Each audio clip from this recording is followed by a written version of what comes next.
അപ്പോൾ ഫ്രണ്ട്സ് എല്ലാവർക്കും ചിത്ര വ്ലോഗിലേക്ക് സ്വാഗതം കേട്ടോ. അപ്പോൾ ഞാൻ ലോങ് വീഡിയോ ഇടണ്ടല്ലോ എന്നും പറഞ്ഞുകൊണ്ടിരുന്നതാണ് കേട്ടോ. അപ്പോൾ വിചാരിച്ചു ഒരു ചെറിയ വീഡിയോ ഇടാമെന്ന്. ഞാനേ കുറച്ച് മുമ്പൊരു ഷോർട്ട് വീഡിയോ ഇട്ടിട്ടുണ്ട്. ഞാൻ അവനോട് ചോദിച്ചു, മോനു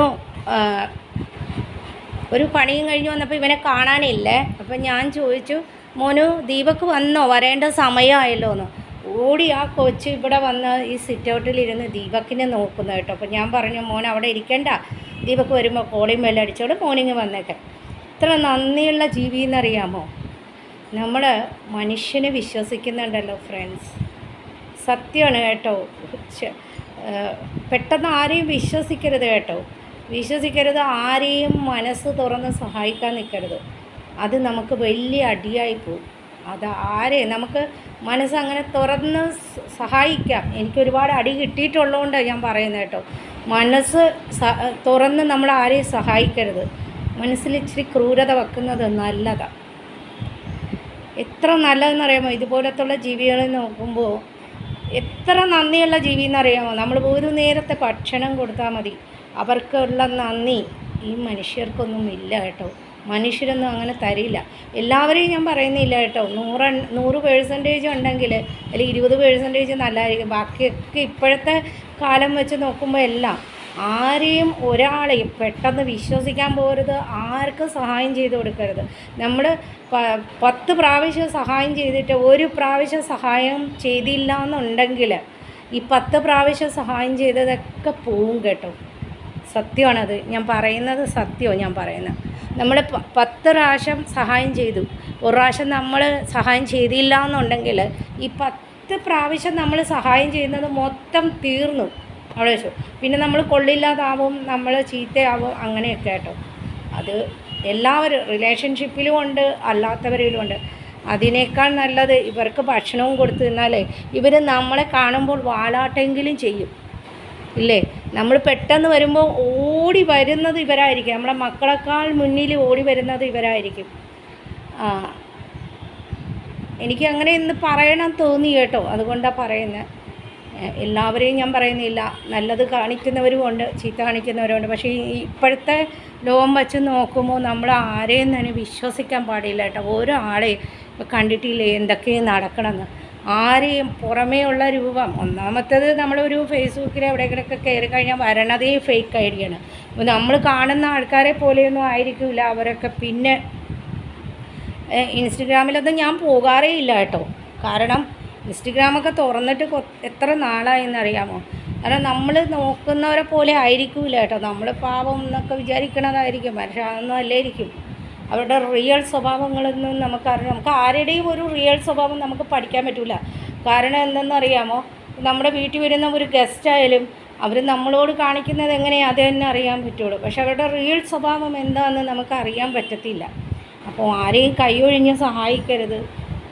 എപ്പോഴും മനസ്സ് തുറന്ന് അതിൽ ആ മനസ്സിൽ കുറച്ച് ക്രൂരത മാറ്റി വെക്കുന്നത് നല്ലതായി എന്നെ സംബന്ധിച്ചിടത്തോളം. എനിക്ക് ഇവിടെ വന്നവരുമായിട്ട് പലരെന്നും ഞാൻ ഒരുപാട് ഹെൽപ്പ് ചെയ്തിട്ടുള്ള ആളാട്ടോ. പലരിൽ നിന്ന് എനിക്ക് അടി കിട്ടിയിട്ടുണ്ട്, ശരിക്കും കിട്ടിയിട്ടുണ്ട് അടി. അങ്ങനെ ഇപ്പോൾ സഹായങ്ങളൊക്കെ നിർത്തി വച്ചിരിക്കുന്ന നമ്മൾ വിശ്വസിക്കില്ല ഇവർ പറയുന്നത് സത്യമാണോ കള്ളാണോ എന്നൊക്കെ. ഒരാളെ നമ്മൾ പഠിക്കുമ്പോൾ അവരുടെ എല്ലാം നല്ലതായിട്ട് വീക്ഷിക്കണം. അവരെങ്ങനെയാണ് എന്താണെന്ന് നമ്മൾ പുറമേ നിന്ന് വീക്ഷിച്ചാൽ നമുക്കറിയില്ലായിരിക്കും.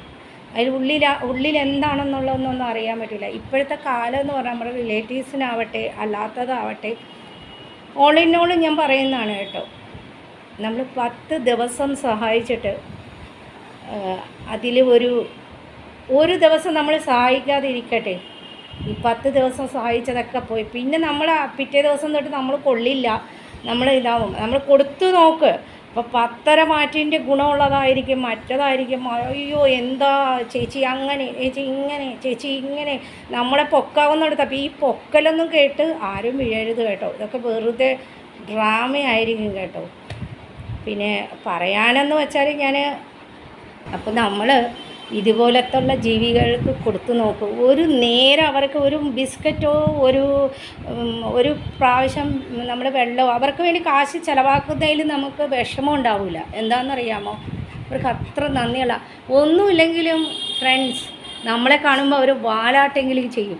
നമ്മളെ സഹായിച്ചവരൊക്കെ നമ്മളെ കാണുമ്പോൾ അവർ വലുതാവുകയോ അല്ലെങ്കിൽ നമ്മളെ കാണുകയോ അവർ തിരിഞ്ഞു നോക്കുക പോലുമില്ല.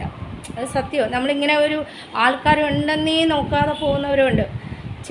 ചിലയിടത്ത് ഞാൻ പറയുന്നത് എത്ര പേർക്ക് അനുഭവം ഉണ്ടെന്ന് അറിഞ്ഞൂടാ. അനുഭവം ഉള്ളവരൊക്കെ എനിക്കൊന്ന് മെസ്സേജ് ചെയ്യണേ.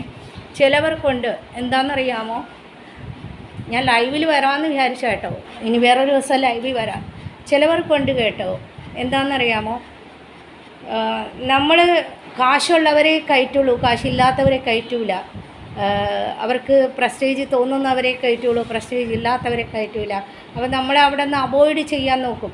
അങ്ങനെ എനിക്ക് പല അബദ്ധങ്ങളും പറ്റിയിട്ടുണ്ട് കേട്ടോ. അങ്ങനെയൊന്നുമല്ല, നമ്മളൊക്കെ സാധാരണക്കാരാണ്. നമ്മൾ വലിയ പൈസക്കാരെ പോലെയൊന്നും അല്ലെങ്കിലും ചിലപ്പോൾ അവർക്കില്ലാത്ത നല്ല നല്ല സ്വഭാവങ്ങളും നല്ല നല്ല മനസ്സും നമുക്കുണ്ടാവും, ഇല്ലേ? പൈസയൊന്നും ഒന്നിനും അല്ല മക്കളെ. പൈസയിലൊന്നും അല്ല ഇരിക്കുന്ന മനുഷ്യൻ്റെ മനുഷ്യത്വവും സ്നേഹവും ഒക്കെ. നമ്മളൊരാൾ വീട്ടിൽ വരുമ്പോൾ ആതിഥ്യ മര്യാദ ഒരുപാട് കാണിക്കണം. അത് ശത്രുക്കൾ വന്നാലും കാണിക്കണം. ഉച്ച സമയത്ത് വരുമ്പോൾ, നല്ല ചൂടത്ത് വരുമ്പോൾ അവർക്ക് വെള്ളം കൊടുക്കുക, അവർക്ക് ഭക്ഷണം. അവർ വിശന്നാണ് വരുന്നെങ്കിൽ ചിലപ്പോൾ ചിലവർ പറയില്ല കേട്ടോ, വിശന്നാണ് വരണമെങ്കിലും ഭക്ഷണം കൊടുക്കുക. അങ്ങനെയൊക്കെയാണ് ഞാൻ ശീലിച്ചിട്ടുള്ളത്. പക്ഷെ നമ്മളെ പലരും ഉണ്ടല്ലോ, എന്താ, ചിലപ്പോൾ ഒരു നേരത്തെ ഭക്ഷണം പോലും തരാൻ മടിക്കുന്നവരുണ്ട് കേട്ടോ. അതിലൊന്നും ആരും ഒന്നും വിചാരിക്കേണ്ട. എത്ര പേർക്ക് ഇങ്ങനെ അനുഭവം പറ്റിയിട്ടുണ്ടെന്ന് എനിക്കൊന്ന് മെസ്സേജ് ചെയ്യണം. അപ്പം ഞാനൊന്ന് പറഞ്ഞതേ ഉള്ളൂ കേട്ടോ. ഇവരെക്കുറിച്ചൊക്കെ ഓർക്കുമ്പോഴേ ഞാനൊന്ന് പറഞ്ഞതേ ഉള്ളൂ. കാരണം ഇവരൊക്കെ എത്ര നന്ദിയുള്ളവർ. നമ്മൾ ഒന്ന് ഒരിടത്ത് പോയി കോളിംഗ് ബെല്ല് അമർത്തി വരുമ്പോൾ ഇവൻ ഓടിയെത്തും കേട്ടോ. പക്ഷെ നമ്മൾ 10 കൊല്ലം സഹായിച്ച് 10 കൊല്ലം നമ്മുടെ കൈ കൊണ്ട് വിളമ്പി കൊടുത്തവരാണെന്നുണ്ടെങ്കിൽ അവർക്കൊരു നന്ദി ഉണ്ടാവില്ല. അവർ നന്ദി കാണിക്കണമെന്നും ഇല്ല കേട്ടോ. അതാ ഞാൻ പറഞ്ഞത്.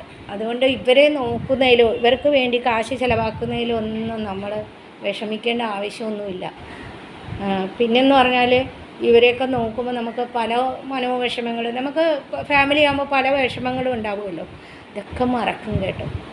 ഞാൻ നാളെ ഒരു വീഡിയോ ആയിട്ട് വരാമെന്ന് വിചാരിച്ചു. അപ്പോൾ നാളെ വിനായക ചതുർത്ഥി, നല്ല പൂജയും കാര്യങ്ങളൊക്കെ ഇവിടെ ഉണ്ട്. എൻ്റെ വീട്ടിലൊക്കെ എല്ലാ വർഷവും വിനായക ചതുർത്ഥിയും എല്ലാ പൂജകളും. ഇനിയിപ്പോൾ ദീപാവലിക്ക് മഹാലക്ഷ്മി പൂജ, ഗണേഷ് പൂജ, മഹാലക്ഷ്മി, ഗണേഷ്, കുബേർ പൂജയൊക്കെ ഭയങ്കരമായിട്ട് ഉപവാസം ഇരുന്ന് ഞാനും മോളും ഉപവാസമൊക്കെ ഇരുന്ന് നല്ലതായിട്ട് ചെയ്യുന്നതായിട്ടോ. കോലമൊക്കെ വരച്ച് ആ ഒരു സ്റ്റൈലിൽ ഞങ്ങൾ ചെയ്ത മന്ത്രമൊക്കെ 1 മണിക്കൂർ ചൊല്ലി അങ്ങനെയൊക്കെ ചെയ്യുന്നതായിട്ട് ഒരുപാട് കാര്യങ്ങൾ.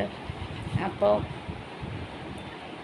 നമ്മളങ്ങനെ പൂജയിലേക്കും നമ്മൾ ഓരോ വീട്ടിൽ പോയി അവിടെ കുറ്റം പറയുന്നത് ഞാനൊരു വീട്ടിലും അങ്ങനെ പോകാറില്ല കേട്ടോ. അതിനേക്കാൾ നല്ലതാണ് നമ്മൾ ഈ ആത്മീയമായും ദൈവത്തെ വിളിച്ച് ഇവരെയൊക്കെ നോക്കിയിരിക്കുമ്പോൾ എല്ലാം മറന്ന് എല്ലാ സന്തോഷവും കുറേ ഏറെ മനസ്സിൻ്റെ അകത്തുള്ളതൊക്കെ അങ്ങോട്ട് പോവും കേട്ടോ.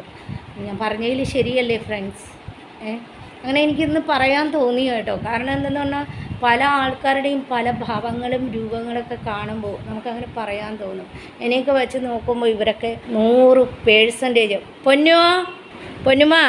പൊന്നുമ ഇത് കണ്ടോ, എൻ്റെ മോൻ്റെ മുഖം നോക്കൂ, 100% മനസ്സിലായോ?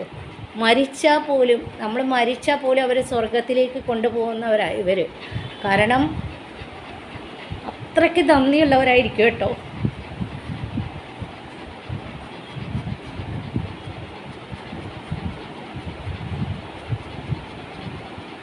അതുകൊണ്ട് ഇവർക്ക് വേണ്ടി നമ്മൾ പണി ഒരുപാട് ചെയ്യുന്നതോ ഇവരെ നോക്കുന്നതോ ഒന്നും നമുക്കൊരു വിഷമമൊന്നും അല്ല കേട്ടോ. എന്നെ സംബന്ധിച്ച് നോക്കുമ്പോൾ ഒരുപാട് പണികളുണ്ട്. മോനെ നോക്കുന്നതിന് അപ്പിയിട്ട കഴുകണം, കാല് തുടക്കണം, ഇത് ചെയ്യണം, മൂത്രമൊഴിച്ചാൽ കഴുകണം, അങ്ങനെയൊക്കെ ഒരുപാട് കാര്യങ്ങളുണ്ട്. അവനെ നോക്കണം, അവൻ്റെ ഫുഡുകൾ, കാര്യങ്ങൾ, മെഡിസിൻസ്. പക്ഷെ അതിനൊന്നും പൈസ ചിലവാക്കുന്നതിലോ നമ്മൾ എന്താ പറയുന്നത്, അവർക്കൊക്കെ അവരെ ഇതുപോലെ നല്ല കെയറിങ് കൊടുക്കുന്നതിനോ ഒന്നും ഒരു വിഷമവുമില്ല കേട്ടോ. എത്രയോ മനുഷ്യരുണ്ട്. എനിക്കൊക്കെ ഒരുപാട് അബദ്ധങ്ങൾ പറ്റിയിട്ടുണ്ട് കേട്ടോ.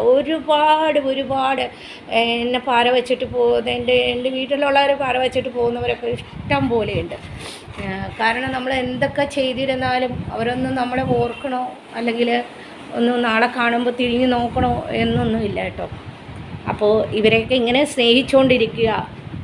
പുറത്ത് കാണുന്ന ഇപ്പം ഞാനിപ്പോൾ കൽക്കട്ടയിലാണ്. കേരളത്തിലുള്ളവർ എന്ത് വിചാരിക്കുന്നതാണ് പുറത്തുള്ള പെറ്റുകൾക്കൊക്കെ ഭക്ഷണങ്ങളും വെള്ളവും കൊടുക്കുക. അവർക്ക് ഭക്ഷണവും വെള്ളമൊക്കെ കിട്ടാഞ്ഞിട്ടാണ് അവർ ഈ ചീത്ത സാധനങ്ങളൊക്കെ കഴിച്ചിട്ട് അവർക്ക് പേയും ഒക്കെ വരുന്നത് കേട്ടോ. അപ്പോൾ പേയൊക്കെ വരുന്ന അങ്ങനെയാണ് കേട്ടോ. പക്ഷേ ഇവിടത്തുള്ളവരെന്ന് പറഞ്ഞാൽ കൊൽക്കട്ടയിലുള്ള ഒരു റൂമുള്ളവർ ഓരോ വീട്ടിലും ഉണ്ടല്ലോ 3-4 പെറ്റ്സുകൾ ഇതുപോലെ ലാബ് അല്ലാതെ പൂച്ചകൾ ഞാൻ കണ്ടില്ലേ മുകളിലത്തെ പൂച്ചയെ വളർത്തുന്നതാണ് കേട്ടോ. ബുള്ളറ്റ് അവർ എത്ര നന്നായിട്ട് തോന്നുന്നു. പൂട്ടിയിട്ടിരുന്നാൽ അവർ പുറത്ത് വിടാത്തതെന്ന് പറഞ്ഞാൽ അവിടെ ഇവിടെ പോയി അപ്പിയൊക്കെ ഇട്ട് കഴിഞ്ഞാൽ വീട്ടുകാരൊക്കെ ഇവിടെയൊക്കെ അടുത്തടുത്ത് ഫ്ലാറ്റുള്ളവരല്ലേ വഴക്ക് പറയും. പക്ഷെ അതുകൊണ്ടാണ് അങ്ങനെ നമ്മൾ പെറ്റുകളെയും കിളികളെയും ഒക്കെ ഇവിടെ കൊൽക്കട്ടയിൽ ഒരുപാട് പെറ്റ്സിനെ വളർത്തുന്നവരുണ്ട്. റോഡിലുണ്ടല്ലോ ഇപ്പം ഞങ്ങളുടെ ഇലാക്കയിൽ 2-3 പേര് ഭക്ഷണം കൊടുക്കും. ഉച്ചയ്ക്ക് ഭക്ഷണം കൊടുക്കും. ഒരു 10, 20, 30 സ്ട്രീറ്റ് പപ്പീസിന്. രാത്രി വേറൊരു ആൾക്കാർ കൊടുക്കും. അപ്പുറത്തെ ഇലാക്കയിൽ അങ്ങനെ ഇവിടെ ഏത് ഇലാക്കകളിൽ നോക്കിയിരുന്നാലും സ്ട്രീറ്റ് പപ്പീസിനൊക്കെ ഫുഡ് കൊടുക്കുന്ന ഞാൻ നോക്കുമ്പോഴുണ്ടല്ലോ നമുക്ക് അങ്ങനെയൊക്കെ കൊടുക്കുന്നത് വളരെ നല്ലതാണ് കേട്ടോ. ഇവരൊക്കെ എന്ന് പറഞ്ഞാൽ ഇപ്പോൾ ഞാൻ പറഞ്ഞില്ലേ എൻ്റെ പുറത്തെ സ്ട്രീറ്റ് പപ്പീസിനൊക്കെ ഞാൻ ഇടയ്ക്ക് ചോറ് കൊണ്ടൊന്ന് കൊടുക്കാറുണ്ട്. പിന്നെ ഇവിടെ വരുന്ന കുഞ്ഞു പപ്പി ഉണ്ടല്ലോ അതിന് കൊടുക്കാറ്. കുഞ്ഞല്ല, അത് ഒരുപാട് പ്രായമായതാണ്. അവന് കൊടുക്കാറുണ്ട്. അവൻ രാത്രി മൊത്തം ഞങ്ങളുടെ മതിലിലായിരിക്കും കേട്ടോ. അവൻ കുഞ്ഞാണെങ്കിൽ അവൻ്റെ വോയിസ് ഭയങ്കര കേട്ടോ. എപ്പോഴും രോഗമുള്ളതാണ്. ഞാൻ കൊടുക്കുന്നതിന് നന്ദി അവർ കാണിക്കും. പക്ഷെ മനുഷ്യർ അതുപോലെ നന്ദി കാണിക്കുന്നൊന്നുമില്ല കേട്ടോ. അപ്പോൾ എത്ര പേർക്ക് ഇങ്ങനെ അനുഭവപ്പെട്ടിട്ടുണ്ടോ എന്ന് എനിക്ക് മെസ്സേജ് ചെയ്യാം കേട്ടോ. അപ്പോൾ നമ്മൾ പെറ്റിനെ ഞാൻ അങ്ങനെ ഇന്ന് അങ്ങ് പറയാമെന്ന് തോന്നി കേട്ടോ. പെറ്റ്സിനെ നോക്കുന്നതിലൊന്നും നമ്മൾ വിഷമം വിചാരിക്കണ്ട. എത്രയോ നന്ദി കെട്ട മനുഷ്യരെക്കാളും ഇവർ നന്ദിയുള്ള മൃഗങ്ങളാണ് കേട്ടോ. നന്ദിയുള്ള ജീവികളാണ് സത്യമാണ് പറയുന്നത്. ഒരു പശുവിനെ നോക്കൂ, അവർ എത്ര നല്ലതെന്ന് പറയുമ്പോൾ ആ പശുവിന് പോലും നമ്മൾ എന്നും പുല്ലും കൊണ്ടിട്ട് എല്ലാം കൂടെ പോത്തിനെ നോക്കൂ, പശുവിനെ നോക്കൂ, എന്തിനെ നോക്കൂ.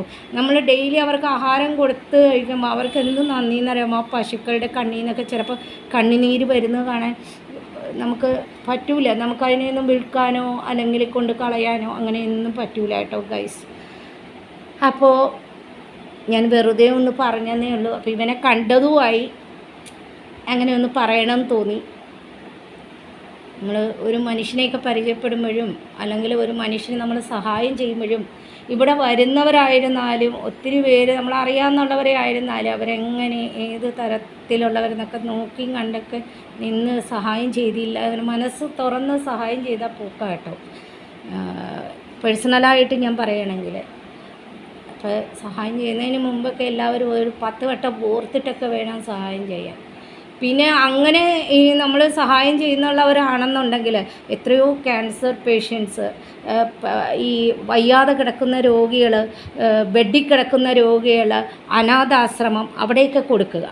അതിനൊക്കെ നല്ലത് കിട്ടുകയുള്ളൂ കേട്ടോ. ഈ 4 കാലിൽ നല്ലതായിട്ട് നടക്കുന്നുള്ളവർക്കൊന്നും കൊടുക്കാൻ നിൽക്കരുത് കേട്ടോ. അല്ലാതെ ഞാനിവിടെ വരുമ്പോൾ എന്താണെന്നറിയാമോ, കൈയും കാലും ഇല്ലാത്തവർക്കും അംഗവൈകല്യമുള്ള ഭിക്ഷക്കാർക്കൊക്കെ ഞാൻ ഒരുപാട് സഹായിക്കാറുണ്ട് കേട്ടോ. കുഷ്ഠരോഗികളെ ഒരുപാട് സഹായിക്കാറുണ്ട്. നമുക്ക് അങ്ങനെ കൊടുക്കണം എന്നുണ്ടെങ്കിൽ നമ്മളങ്ങനെ ക്യാൻസർ പേഷ്യൻ്റൊക്കെ ആയിട്ടുള്ള ഒത്തിരി ആൾക്കാരുണ്ട്. നമുക്ക് 1000-1000, 500-500 എന്തോ ആയിക്കോട്ടെ അവരെ സഹായിക്കുക. എത്രയോ പേര് ബെഡിൽ നിന്ന് എണീക്കാൻ വയ്യാതെ രോഗികളായിട്ട് കിടക്കുന്നുള്ളവരുണ്ട്. അവരെ സഹായിക്കുക. ഒട്ടും ഇല്ലാത്തവരെ സഹായിക്കുക. നമ്മൾ 4 കാലിൽ ആരോഗ്യമായിട്ട് നടക്കുന്നുള്ളവരെ എന്നും ഒന്നിനും സഹായിക്കാൻ പാടില്ല കേട്ടോ. അത് സത്യമാണ്. അത് പിന്നെ അങ്ങനെ നമ്മൾ എത്രയോ അനാഥാശ്രമങ്ങളുണ്ട്. എത്രയോ പിള്ളേർ അച്ഛനും അമ്മയൊക്കെ ഇട്ടിട്ട് പോയിട്ട് കുഞ്ഞു പിള്ളേരെ നോക്കുന്ന അനാഥാശ്രമങ്ങൾ. ഇവിടെ എൻ്റെ മോനെന്ന് പറഞ്ഞാൽ 2 അനാഥാശ്രമത്തിൽ കൊടുക്കാറുണ്ട് കേട്ടോ. പണ്ട് മുതൽ ഞങ്ങൾ പോലും അറിയില്ല കേട്ടോ. വർഷത്തിൽ ഒരിക്കൽ അവിടുന്ന് നോട്ടീസ് എന്തോ ഇത് വരും. അപ്പോഴാണ് ഞങ്ങൾ അറിയുന്നത് അപ്പോഴാണ് ഞാൻ കണ്ടുപിടിച്ചത് തന്നെ ഇവൻ അങ്ങനെ 2 അനാഥാലയത്തിൽ കൊടുക്കുന്നുണ്ടോ എന്ന്. അവന് ജോലി കിട്ടിയപ്പോൾ മുതൽ അവൻ 2 അനാഥാലയത്തിൽ കൊടുക്കുന്നുണ്ട്. അവിടെ ചെന്ന് ഭക്ഷണം വച്ചിട്ട് പിള്ളേർക്ക് വിളമ്പി കൊടുക്കുന്നുണ്ട്. അങ്ങനെയും ചെയ്യുന്നുണ്ട് കേട്ടോ. ഇവർ 2-3 ആൾക്കാർ പോയിട്ട് ഭക്ഷണം വച്ചിട്ട് അവിടെ നിന്ന് കൊടുക്കുന്നുണ്ട്. അപ്പോൾ ആ 2 അനാഥാശ്രമത്തിൽ ഇപ്പം മോൻ്റെ പേരിൽ ഇവിടെ ഓരോ കാര്യങ്ങൾ വരുമ്പോൾ നമുക്കറിയാൻ പറ്റും. അങ്ങനെ സഹായിക്കുന്നുണ്ടെങ്കിൽ എത്രയോ രോഗികളായിട്ടുള്ള ആൾക്കാരുണ്ട്. എത്രയോ രോഗികൾ ഒട്ടും പൈസയില്ലാതെയും കഷ്ടപ്പെടുന്ന എത്രയോ രോഗികൾ കിഡ്നിക്ക് ഇത് ക്യാൻസർ അവരെയൊക്കെ സഹായിക്കുക കേട്ടോ. അല്ലാതെ നമ്മൾ നന്നായിട്ടുള്ള ആൾക്കാരെ സഹായിക്കാൻ നിൽക്കരുത് പ്ലീസ്. അപ്പോൾ എത്ര പേർക്ക് ഈ അനുഭവം ഉണ്ട് എന്ന് എനിക്കറിയൂടാ. ഞാൻ പറഞ്ഞതിൽ തെറ്റാണോ ശരിയാണോ എന്ന് പറയാം. എല്ലാവരെയും ഞാൻ പറയുന്നില്ല, തെറ്റാണോ ശരിയാണോ എന്ന് എനിക്കറിയൂടാ. അപ്പോൾ എല്ലാവരും ഒന്ന് മെസ്സേജ് ചെയ്യുക, സബ്സ്ക്രൈബ് ചെയ്യുക. ആദ്യമായിട്ട് ചാനൽ കാണുന്നവരാണ് ഒന്ന് സപ്പോർട്ട് ചെയ്യുക. അപ്പോൾ നാളെ തിരക്കൊന്നും ഇല്ല എന്നുണ്ടെങ്കിൽ, അതായത് തിരക്കുണ്ടാവും, നല്ല സമയം കിട്ടുമ്പോൾ ഞാനൊരു ചെറിയ വീഡിയോ ആയിട്ട് വരാം. അതുവരേക്കും ബൈ.